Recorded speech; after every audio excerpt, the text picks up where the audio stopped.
কিয়ামতের ময়দানের কথা কি তুমি ভুলে গেছো? কাল কিয়ামতের ময়দানটা কেমন ভয়ঙ্কর হবে জানেননি? 9,30,00,000 মাইল দূরে সূর্যটা মাথার 1 বিঘা উপরে দেওয়া হবে। সূর্যের তাপে মাথার মজকগুলো টকবক টকবক করে ফুটতে থাকবে, নাক কান দিয়া গলে গলে বাহির হয়ে যাবে। ও নবীর আশিকের দল, আমার আল্লাহ ডাক দিয়া বলবে, ইয়া আইয়ুহাল মুজরিমুন, এ বেঈমানের দল, এ মুজরিমের দল, আলাদা হয়ে যাও, ভাগ হয়ে যাও। মুমিন বান্দাদের সাথে তোমরা থাকতে পারবে না। আহারে, গুনাহগার বান্দাগুলো আলাদা হতে চাইবে না। আল্লাহ ডাক দিয়া বলবে, ওয়াসিকাল্লাযীনা কাফারু ইলা জাহান্নামা যুমারা। আল্লাহ ডাক দিয়া বলবে, ও ফেরেশতারা, খুযু ফাগুল্লু, জাহান্নামী গুলারে ধরো, গুনাহগার গুলারে আঁকড়ায়া ধরো, আর তাড়ায়া তাড়ায়া জাহান্নামের দিকে নিয়ে যাও। আহারে, গুনাহগার উম্মত গুলো পাগলের মতন দৌড়াবে, গুনাহগার বান্দাগুলো, গুনাহগার পাপিষ্ঠ গোলামগুলো পাগলের মতো দৌড়াবে। আর ফেরেশতারা, ওয়াসিকাল্লাযীনা কাফারু ইলা জাহান্নামা যুমারা, ফেরেশতারা হাঁটায়া হাঁটায়া তাড়ায়া তাড়ায়া গুনাহগার গোলামগুলোকে জাহান্নামের মধ্যে নিয়ে ফেলে দিবে।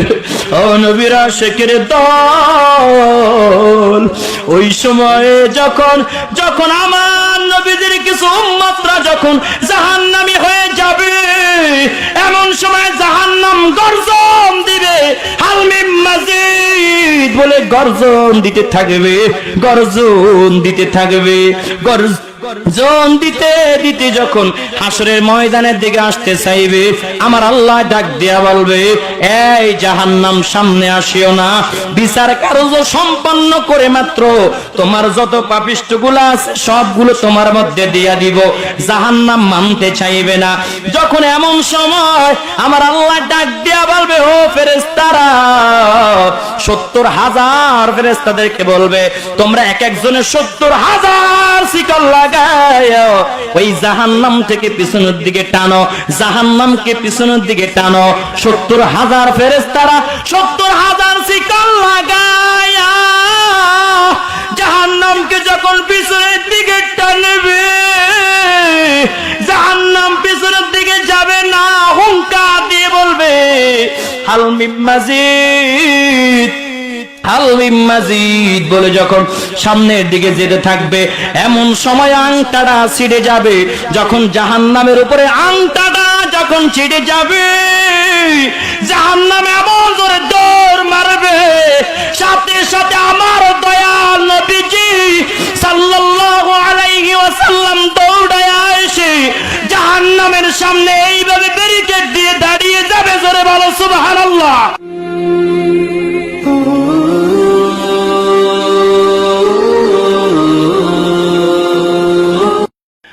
الصلاة والسلام عليك يا رسول الله.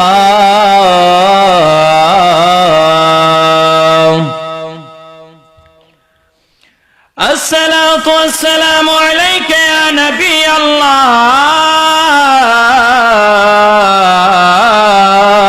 الله. الصلاة والسلام عليك يا رحمة للعالمين. الحمد لله، الحمد لله الذي جعل الشمس والقمر بحسبان، والنجم والشجر يسجدان،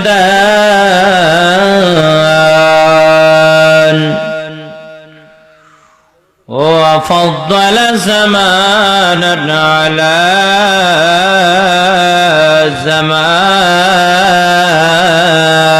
الزمان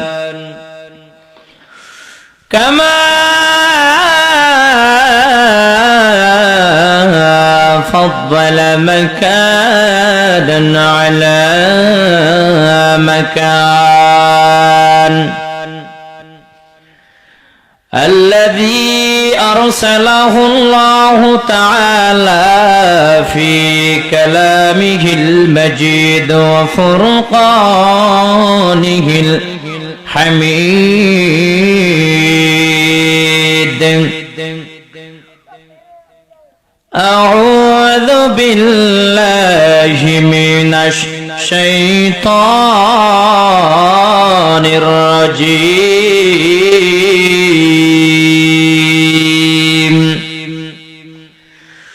بسم الله الرحمن الرحيم كل نفس ذائقة الموت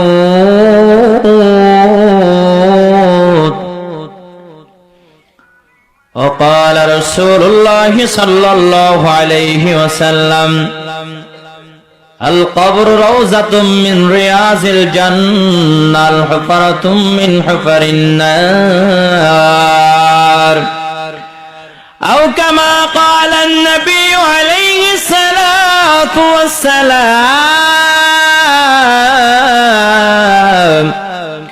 إن الله وملائكته يصلون على النبي يا أيها الذين آمنوا صلوا عليه وسلموا تسليما اللهم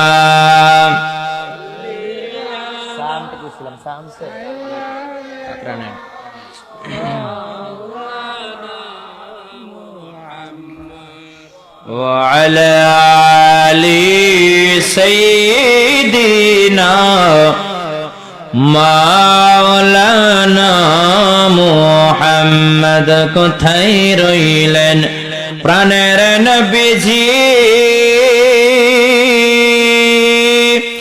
আমাদেরকে সরিয়া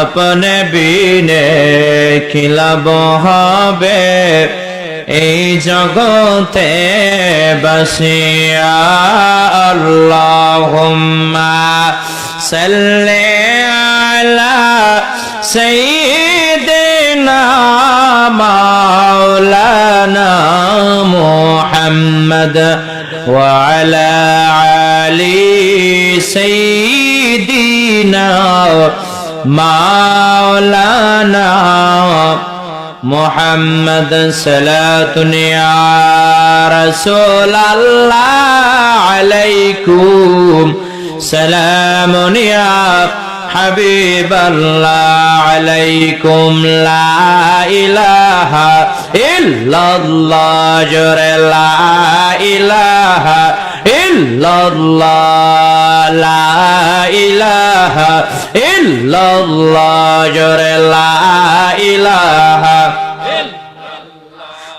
لا إله إلا الله جر لا إله إلا الله لا إله إلا الله لا إله إلا الله حسبي ربي جل الله ما في قلبي غير الله ونور محمد صلى الله لا إله ইল্লাল্লাহ সুবহানাল্লাহ ওয়ালহামদুলিল্লাহ লা ইলাহা ইল্লাল্লাহ সুবহানাল্লাহ ওয়ালহামদুলিল্লাহ লা ইলাহা ইল্লাল্লাহ লা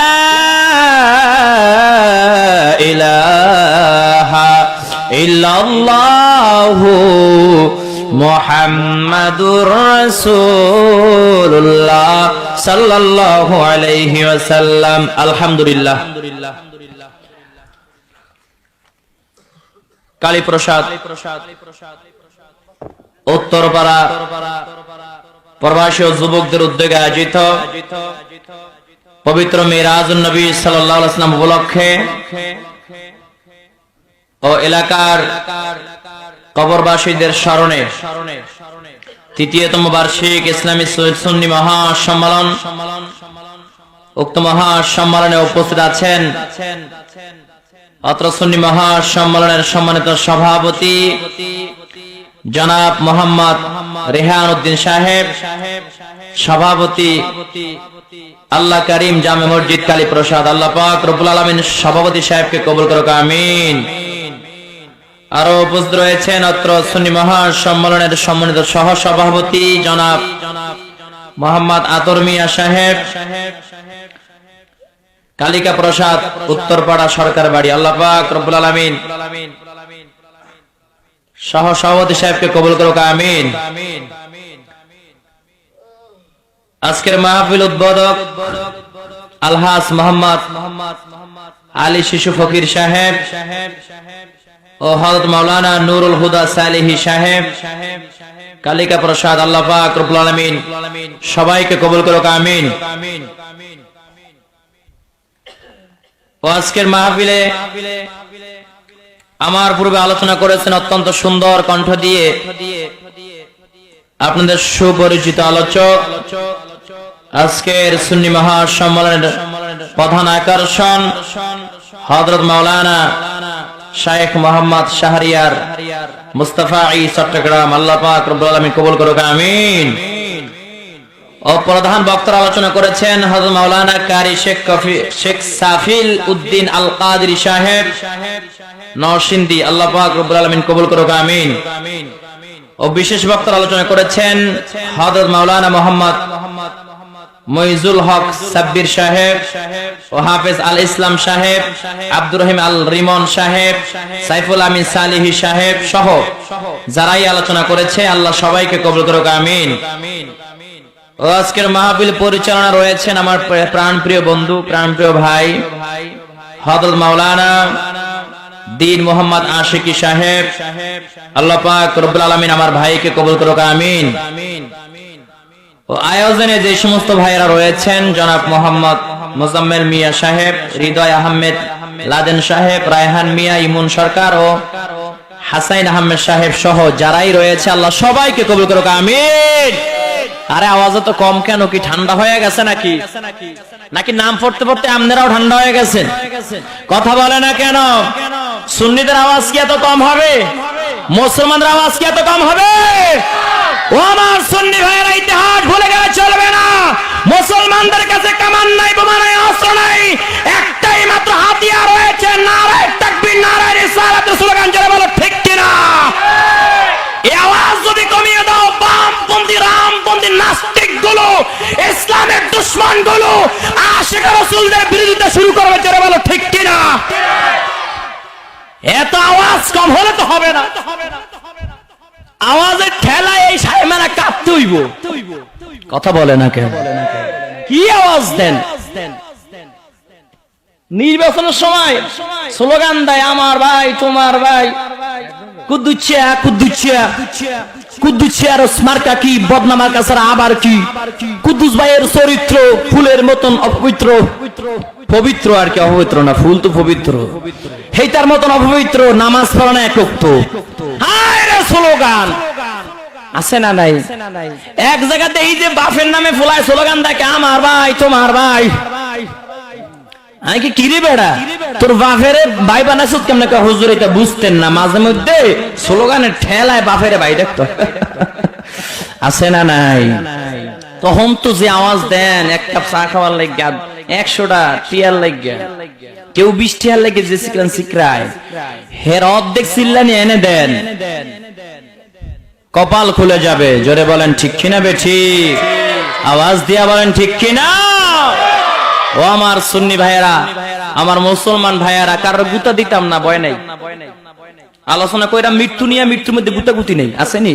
খালি ওয়াজ, কি খালি ওয়াজ চলবে, মৃত্যু যে একদিন হইব এইটা ওয়াজ করাম। দুনিয়ায় যে কেউ থাকতো না, একদম জন্মেতেন মৃত্যু পর্যন্ত শেষ করে দিব, এইটা ওয়াজ করতে তো 1.5 ঘন্টা লাগবে, তাহলে আপনার গুতা দিব কোন সময়? কথা বলে না কেন? আর মুসলমান গুতা মুখেরে ওয়াজ করাম, বুঝায়াম, চালাক আছে, বুঝায়াম, ঠিক কিনা বেঠিক? বুঝলে বসপাতা, না বুঝলে ছাতার মাথা। কথা বলে না কেন? এই জন্য আওয়াজ দিতে রাজি আছেন? আমি যতক্ষণ আলোচনা করব খালি ঠিক বেঠিক, সুবহানাল্লাহ, আলহামদুলিল্লাহ, নারায়ে তাকবীর, নারায়ে রিসালাত, এই আওয়াজগুলো জোরে জোরে দিবেন। রাজি আছেন? অতীতের ইতিহাস ভুলে গেলে চলবে না। ঘর নাই, বর নাই, বের নাই, যার নাম তসলিমা নাসরিন। জোরে বলেন ঠিক কিনা? এই বেডি বলছিল, কয় পুরুষরা যদি সাইড দিয়া বউ রাখতে পারে, আমরা মাইয়ারা কি লেগে পারতাম না? আল্লাহ বড় জালেম, নাউজুবিল্লাহ পড়েন। আর একটু জোরে কর নাউজুবিল্লাহ। আল্লাহর বিরুদ্ধে স্লোগান দিয়েছিল এই তসলিমা নাসরিন, নাস্তিকা মহিলা। সেই দিন সমস্ত মুসলিম জাতি রাজপথে নেমেছিল, একটাই মাত্র স্লোগান ছিল, নারায়ে তাকবীর, নারায়ে রিসালাত। একটাই মাত্র স্লোগান ছিল, হয়তো এই বাংলার জমিনে এই নাস্তিকা মহিলাকে ফাঁসির কাস্টে ঝোলাতে হবে, নাহলে এই দেশ থেকে তাড়িয়ে দিতে হবে। জোরে বলো ঠিক কিনা বেঠিক? মুসলমানদের আওয়াজের পাওয়ারে, সুন্নিদের পাওয়ারে এই তসলিমা নাসরিন পবিত্র জমিন ছেড়ে, শাহজালাল ইয়ামিনীর জমিন ছেড়ে, শাহ মাকতুমের জমিন ছেড়ে, সমস্ত পীর আউলিয়ার জমিন ছেড়ে এই তসলিমা নাসরিন রাতের আধারে বোরকা গায়ে দিয়ে ইন্ডিয়া পলায়ন করছিল। জোরে বলো ঠিক কিনা বেঠিক? তদ্রূপ ভাবে যারাই ইসলামের বিরুদ্ধে অবস্থান নিবে, যারাই কোরআনের বিরুদ্ধে অবস্থান নিবে, যারাই নবীজির শানে বেয়াদবি করবে, যারাই উলামায়ে কেরামদের বিরুদ্ধে কথা বলবে, যারাই হক্কানি পীর মাশায়েখদের নিয়ে কটূক্তি করবে, যারাই সুন্নিদের বিরুদ্ধে স্লোগান দেওয়ার চেষ্টা করবে, ওরাও একদিন দেশ ছেড়ে চলে যাবে। জোরে বলো ঠিক কিনা? রাগ করতেছেন নাকি? যে হুজুরে উঠে যে চিল্লানি শুরু করছে, না জানে কানের অবস্থা কয়টা বাজায়। এটা চিল্লানি না, এটা ইমানের পেটাই একটু চার্জ দিতেছি। এরকম মোবাইল আছে না নাই? আগে মোবাইল ছিল 1200 মডেলের নোকিয়া মোবাইল, পাতলা, এইটার মতনই পাতলা। এই মোবাইলে মাঝে মধ্যে বেশি দিন না চালাইলে, কয়েকদিন পর খুললে দেখাইতো ব্যাটারি শট ডাউন, ঠিক কিনা? আবার মাঝে মধ্যে কিছু মোবাইল দেখাইতো যে খুলেই না, ছাতা খুলেই না, মানে ব্যাটারি ডাউন। ব্যাটারি এই ডাউন, আপনি সারাদিন চার্জ দিলে কিন্তু চার্জ উঠতো না।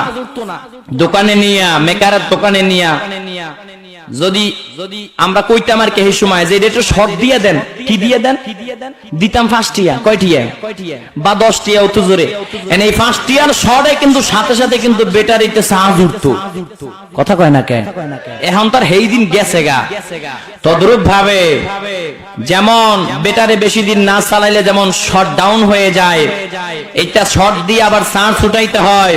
তদ্রূপ ভাবে মুসলমানদের ইমানের ব্যাটারিতে যাদের ক্যান্সার হয়েছে, যাদের ব্যাটারি লো হয়ে গেছে, এদেরকে ডান দিক দিয়ে হাঁটেন, বাম দিক দিয়ে হাঁটেন, কদু খাওয়া সুন্নত, আলু খাওয়া সুন্নত, মধু খাওয়া সুন্নত, এই ওয়াজ করলে কাজ হবে না।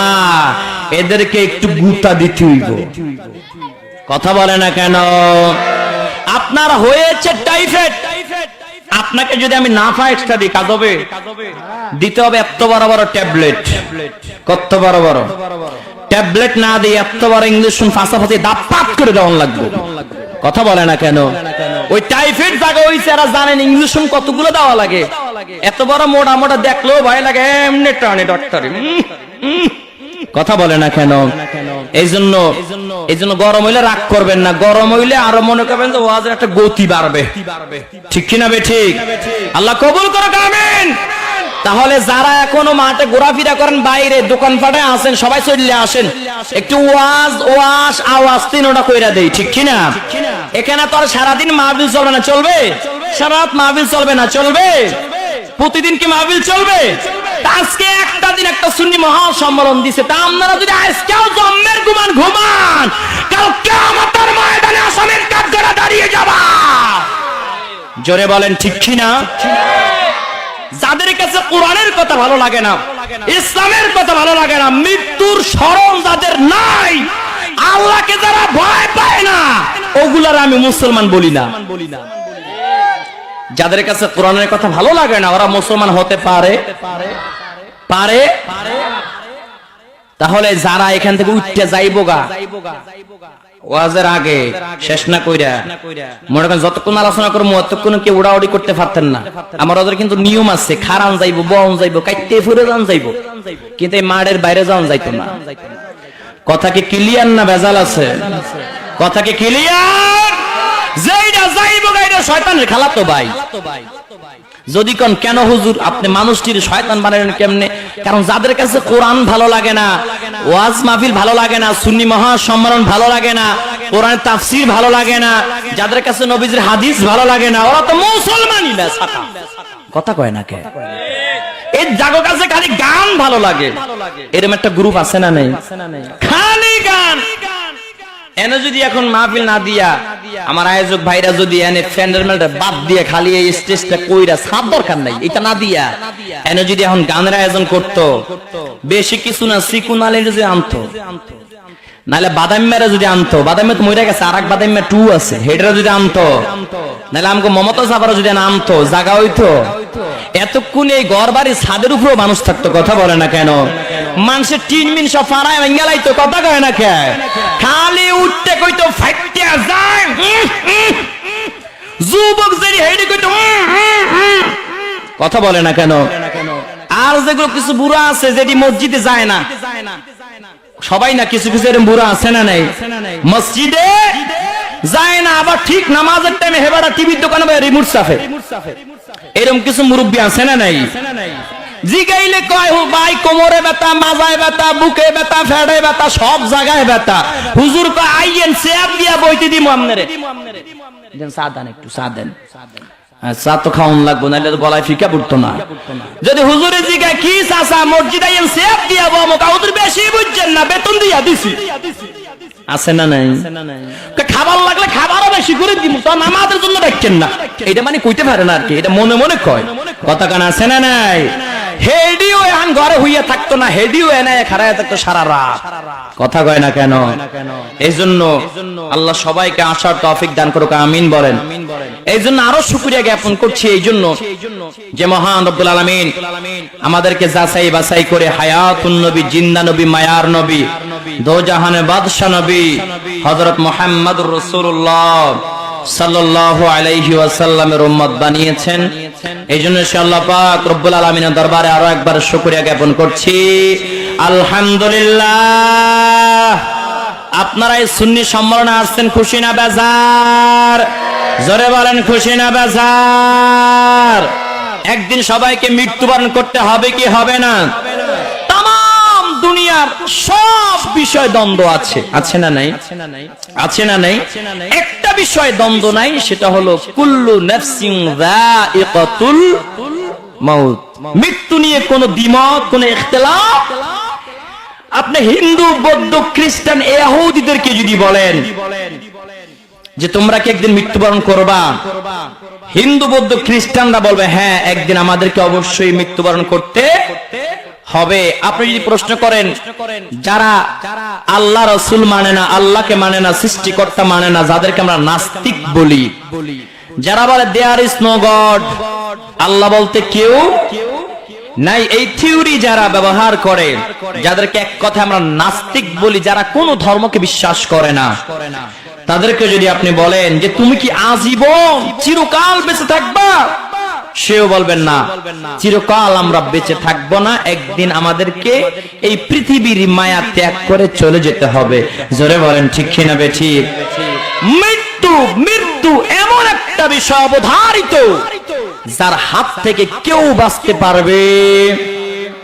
এই মৃত্যুর কথা যদি মানুষ স্মরণ করত, মৃত্যুর কথা যদি মানুষ খেয়াল রাখতো, শুধু স্মরণ করত, তাহলে কেউ সুদ ঘুষ খাইতো না, কেউ গুনাহ করত না, শুধু ইবাদতে ধ্যানমগ্ন অবস্থায় থাকতো। জোরে বলেন ঠিক কিনা? তাহলে মৃত্যু থেকে কেউ পালন করতে পারবে? যদি মৃত্যুর হাত থেকে যদি টাকা পয়সা ঘুষ সুদ মুখ দিয়া যদি রক্ষা পাইতো, তাহলে আবু জাহেল আবু লাহাবরা রক্ষা পাইতো। কথা বলে না কেন? ফিরআউন রক্ষা পাইতো। ফিরআউনের এত ক্ষমতা ছিল যে নীল নদের পানিকে যদি বলতো এ নীল দরিয়ার পানি ডাইনে যা, ডাইনে যাইতো।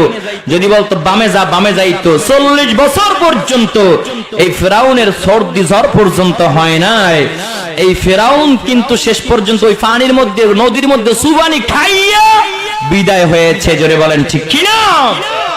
এই ফিরআউন যদি টাকা দিয়ে যদি বাঁচতেই পারতো, আজরাইলের হাত থেকে যদি রক্ষা পাওয়া যাইতো, এই ফিরআউন কিন্তু রক্ষা পাইতো। জোরে কোন ঠিক কিনা? শুধু তাই না, নমরুদ এত বেশি ক্ষমতাদার ছিল, এত অর্থ সম্পদের মালিক ছিল। নমরুদ দাবি করতে করতে শেষে দাবি করলো আনা রাব্বুকুমুল আলা, আমি রব। জোরে কোন নাউজুবিল্লাহ। নমরুদ একদিন ডাক দিয়া বলে, আমি তো এই পৃথিবীর বাদশা হয়ে গেলাম, আমি এবার আসমানেরও বাদশা হইতে চাই। তা আসমানের বাদশা হতে গেলে আল্লাহকে তো মেরে ফেলতে হবে। নাউজুবিল্লাহ। আর একটু জোরে। আল্লাহকে মারা সম্ভব? আল্লাহর লয় নাই, ক্ষয় নাই, আল্লাহর কিচ্ছু নাই। আমার আল্লাহকে কেউ মারতে পারবে?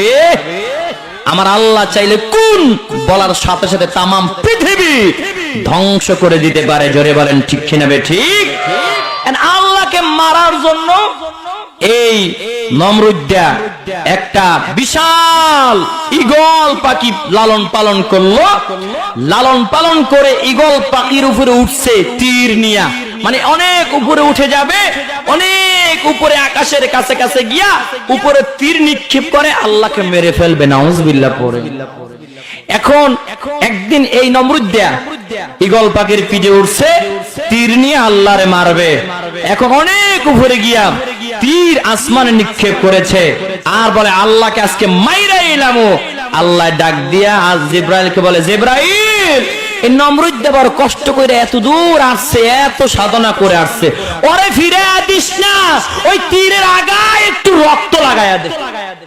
কি লাগায়া দে? কি লাগায়া দে? একটু রক্ত লাগায়া দে। এখন রক্ত যখন লাগিয়ে দিয়েছে, তীর যখন জমিনে পড়ছে, আরে নমরুদ্দা কি ডিসকো নাসা শুরু হয়ে গেছে। আমি এতদিন ছিলাম শুধু জমিনের মালিক, এখন আমি আসমানের মালিক হয়ে গেলাম, আল্লাহকেও মাইরা লাইছি। জোরে বলেন নাউজুবিল্লাহ। আল্লাহ এই নমরুদ্দারে কি দিয়া মারছিল? কথা কয় না, কি দিয়া মারছিল?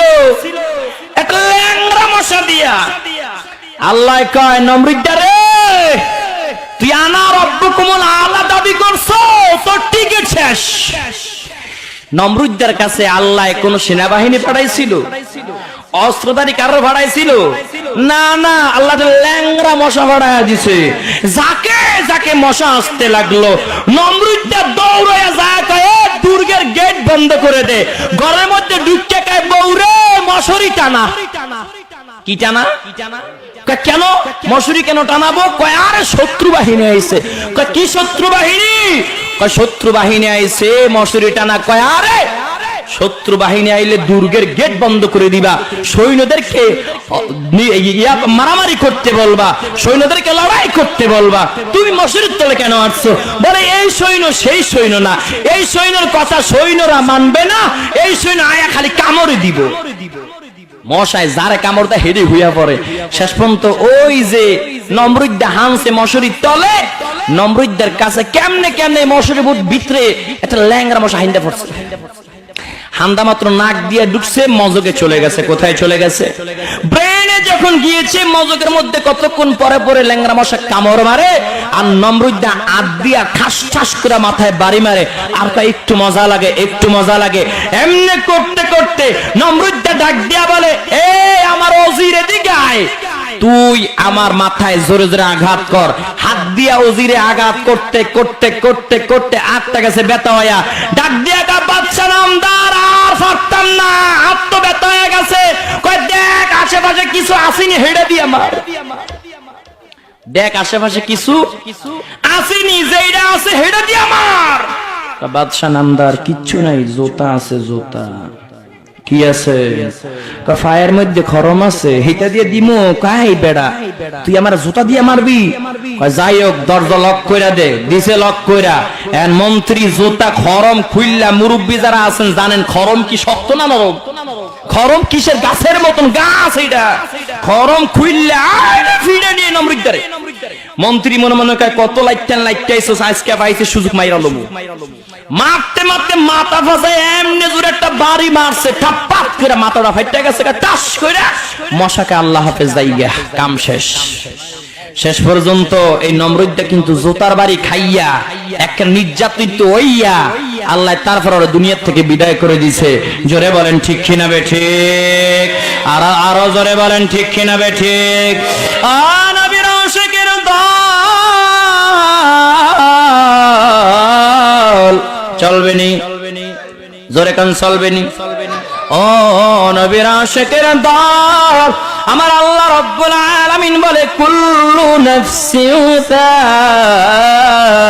যায়িকাতুল মাউত। আমার আল্লাহ রাব্বুল আলামিন বলে গোলাম, প্রত্যেক প্রাণীকে মৃত্যুর স্বাদ আস্বাদ গ্রহণ করতে হবে। এই মৃত্যু থেকে কেউ পলায়ন করতে পারবে না, ঘোষণা দিয়েছেন কে? আমার আল্লাহ রাব্বুল আলামিন বলেন আইনামা তাকুনু ইউদরিকুমুল মাউত ওয়ালাউ কুনতুম ফি বুরুজিম মুশাইয়াদা। জোরে বলেন আল্লাহু আকবার। আমার আল্লাহ রাব্বুল আলামিন ঘোষণা দিয়ে দিয়েছে, তোমরা যেখানেই থাকো না কেন এই মৃত্যুর হাত থেকে বাঁচার জন্য তোমরা যদি লোহার দুর্গের মধ্যে অবস্থান করো, এই মৃত্যু তোমাদের সেখানে লইবে গিরি, এই মৃত্যু তোমাদের সঙ্গে সেখানে গিয়া মোলাকাত করবে। জোরে বলেন ঠিক কিনা বে ঠিক?